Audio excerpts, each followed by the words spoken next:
The office smelled faintly of coffee and polished wood, a sterile scent that usually reminded him of order and control. Today, it felt suffocating. The door clicked open, and she stepped in, heels tapping against the tiled floor. Each step sounded louder than it should, echoing through the empty space like a warning. She carried a thin folder, its edges worn from handling, and she hugged it close to her chest as if it were armor against the confrontation ahead. He looked up from the stack of papers on his desk, expecting the usual formality, maybe a cold nod or a curt greeting. But the first thing he noticed was her stomach, rounded and unmistakable. 7 months pregnant. For a heartbeat, the pen in his hand froze, hovering midair. The world around him blurred. The muted hum of the air conditioner and the soft shuffle of papers seemed to fade into silence. He opened his mouth, but no words came. His mind raced, searching for an explanation, a way to make sense of this new reality. How had he not known? How had they both been so blind, caught in their routines and resentment? She noticed his hesitation and offered a small, tentative smile. It wasn't the warmth he remembered, but it carried something more fragile, courage. She took a seat across from him, placing the folder carefully on the desk. Her hands lingered on the edge, fingers curling slightly around it. "I came to finalize the divorce," she said softly, her voice steady yet layered with nerves. Her eyes flicked up to his, searching, measuring his reaction. He blinked, finally finding his voice, though it sounded foreign to him in the sudden stillness. I didn't know," he murmured, almost to himself. The air between them thickened with unspoken thoughts and past grievances. The documents meant to end their relationship suddenly felt insignificant. He could feel the weight of responsibility pressing down, heavier than any legal obligation. His gaze dropped, involuntarily tracing the curve of her belly, realizing in that instant that their story was far from over, no matter what the papers said. She shifted slightly in her chair, her hands resting protectively over her stomach as if it were a shield. "I didn't mean for you to find out this way," she said, her voice trembling just enough to betray the calm she was trying to project. He swallowed hard, trying to form words, but every sentence that came to mind felt inadequate. The man who had thought he understood every corner of their shared past suddenly realized he knew almost nothing about the life growing inside her. He rubbed his temples, leaning back in his chair, eyes darting between her and the folder. Every document, every signature he had prepared to demand now felt trivial. "Why didn't you tell me sooner?" he asked, his voice quieter than he intended, almost pleading. The question hung in the air, heavy with frustration, confusion, and a hint of something else, regret. She met his gaze steadily, though her lips trembled. "I was scared," she admitted softly. "Scared of how you'd react, scared of everything changing, and I didn't know what to do." There was a pause, the kind that stretches seconds into minutes, where the sound of the air conditioner and the distant city noise seemed to echo every unspoken word between them. He realized then that her fear mirrored his own, fear of responsibility, of lost time, of a life neither of them had expected.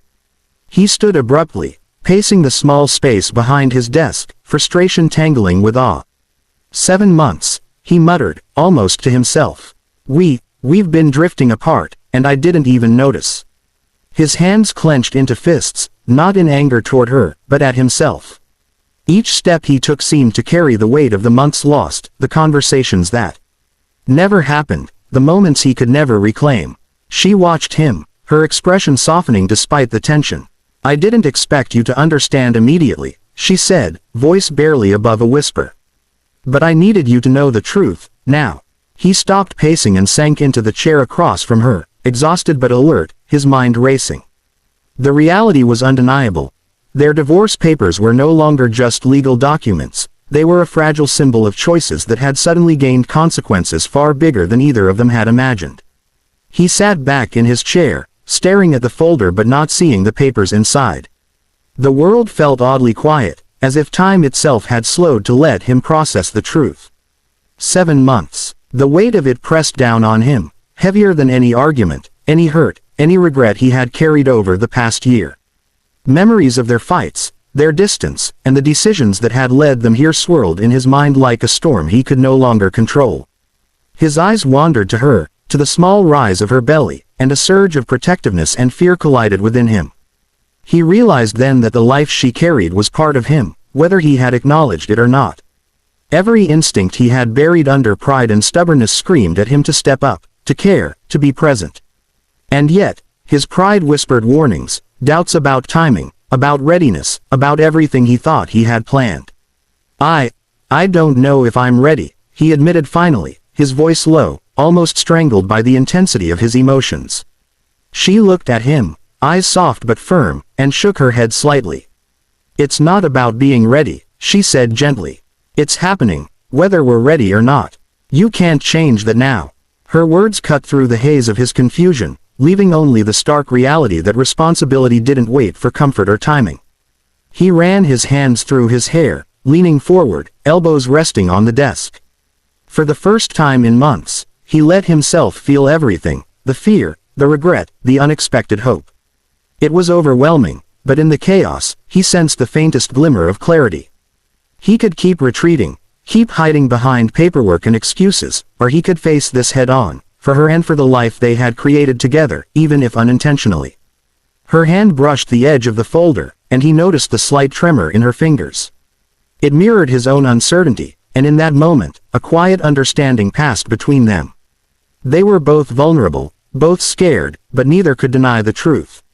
Slowly, he straightened, meeting her gaze with a mix of awe and resolve. We need to figure this out, he said, voice steadier now, carrying the weight of commitment that had been absent before. She nodded, a flicker of hope in her eyes, and for the first time, he felt that maybe, just maybe, they could navigate the future together. The room was heavy with silence, but it no longer felt suffocating. Instead, it carried the weight of understanding, of truths laid bare and fears confronted. She rose from her chair, folding her hands over her belly instinctively, a gesture that spoke more than words ever could. He stood as well, hesitating for a moment, unsure of how to bridge the space that months of distance had carved between them. I came to end things, she said softly, her voice steady now, but I realize we can't just end what's already begun. Her eyes searched his, not for permission, but for acknowledgement that they were in this together, by circumstance, by choice, by life. He swallowed hard, the lump in his throat refusing to subside. I don't know how to fix this, he admitted, his usual confidence replaced by raw sincerity. She took a tentative step closer. We don't fix it by ourselves, she said. We figure it out, together. Her words hung in the air like a fragile promise, and he felt something inside him shift. The anger, the regret, the resentment, they all still existed, but they were no longer insurmountable. What mattered now was the life between them, the responsibility that couldn't be ignored, and the possibility that this unexpected turn could be the beginning of something stronger than what they had before. He reached out slowly, his hand hovering over hers, unsure if she would accept it. When their fingers finally touched, it was a tentative connection at first, a bridge across months of separation. But the warmth that passed between them felt undeniable, a spark of hope amid uncertainty.